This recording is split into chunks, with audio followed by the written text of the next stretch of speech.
જય શ્રી કૃષ્ણ ભાઈ. જય શ્રી કૃષ્ણ. તમારું નામ? કિરીટભાઈ. કિરીટભાઈ. ગાંઠિયા.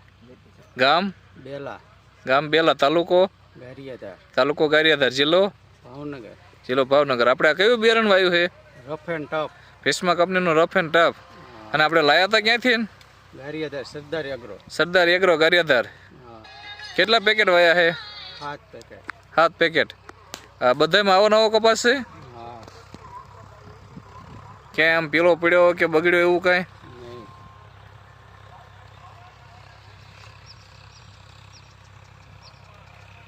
આમાં રોગ જીવાત કેવું આવે?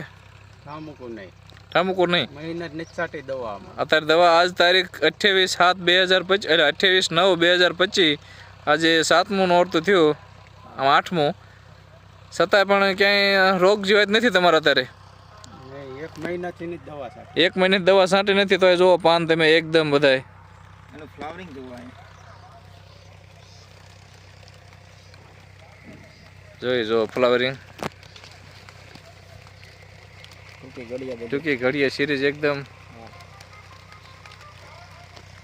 નેક્સકોટ વર્ઝનનું નેક્સકોટ ટપ છે. આપણે થેલી આપેલી છે આ ભાઈને, કિરીટભાઈ ગાંઠિયા છે. હા. બેલા, ગામ બેલા, તાલુકો ગારિયાધાર, જિલ્લો ભાવનગર.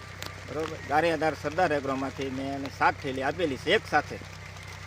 1 મહિનાથી દવા આમાં છાંટી નથી. આમાં હાઈ ક્વોલિટી નેક્સકોટ વર્ઝન જે વાપરેલું છે બીટી, એને આ ખાસિયત છે કે આ 1 મહિનાથી દવા નથી છાંટી, છતાં આ પાનમાં કોઈ ડિફરન્સ છે નહીં. બરોબર. તમે જોઈ શકો છો એવો ને એવો 7 થેલી છે. આ કેટલા વીઘા છે? 14 વીઘા છે. જે આ 14 વીઘામાં 8 થેલી નાખેલી છે, છતાં ગ્રીનરી આ સેટેથી ઓલા સેટે સુધી એક સરખી છે. અને ફ્લાવરિંગ ટૂંકી કરીએ, ટૂંકમાં સિરીઝ જામી ગયેલી છે. આમાં ગુલાબી એલ ક્યાંય? ગુલાબી એલનું નામ નહીં, ટપકું જોવા મળતું નથી. બરોબર. બરોબર. તો આ બિયારણ પ્રતિકારક શક્તિમાં આની છે ને બીજા કમ્પેરમાં, બીજા અધર કોટનમાં આની રોગ પ્રતિકારક શક્તિ સારી છે. બરોબર. તો આ બિયારણ બીજા ખેડૂત મિત્રોને વાવવું હોય તો કાંઈ વાંધો નહીં ને? નો ડાઉટ આમાં આખી વિશે વાવી શકે, કેમ કે આમાં લાંબા ગાળે છંટકાવ સ્પ્રે થાય છે. બરોબર. રોગ જીવાત ઓછી આવે, રોગ પ્રતિકારક શક્તિ વધારે. 1 મહિનાથી તમે જોઈ શકો છો 1 મહિનાથી આમાં દવા કોઈનો સ્પ્રે કરેલો નથી. હા, નકર 1 મહિને ન છાંટી હોય એટલે અત્યારે આવો કપા હોય તો પાંદડા કોકડાઈ ગયા હોય. પાનના અત્યારે બેવડા ઉલી ગયા, આમાં જીવ જ ન હોય. આમાં કાંઈ દેખાતું નથી. એવી ને એવી ગ્રીનરી ઠેક 14 વીઘામાં છે, તમે જોઈ શકો છો. બધામાં એક જ હરખો કપાસ છે ને? બધો એક 7 થેલી. તો આપણે કપાસમાં એકદમ વસોવચ ઊભા છે.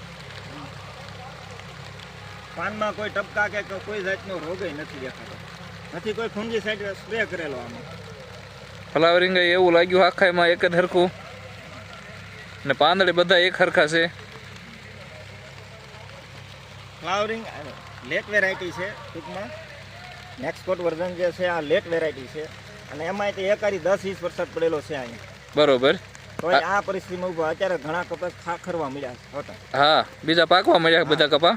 પહેલો જ રાઉન્ડ 4 ઇંચનો આવ્યો, પછીના આ શ્રાવણ મહિનામાં 10 ઇંચ એકારી પડેલો છે. એકારી 10 ઇંચ. એકારી 10 ઇંચ. છતાં પણ જો તમે આ કપાસમાં કાંઈ વાંધો નથી. એક જ દિવસમાં 10 ઇંચ પડેલો છે. એક જ દિવસમાં 10 ઇંચ વરસાદ પડ્યો, છતાં પણ ક્યાંય વાંધો નથી. હા. આ બિયારણથી તમને સંતોષ ને? બીજા ખેડૂત મિત્રોને વાવવું હોય તો કહીએ કાંઈ ને? હા, હોય. તમારે પોર વાવવાનું ને? હા.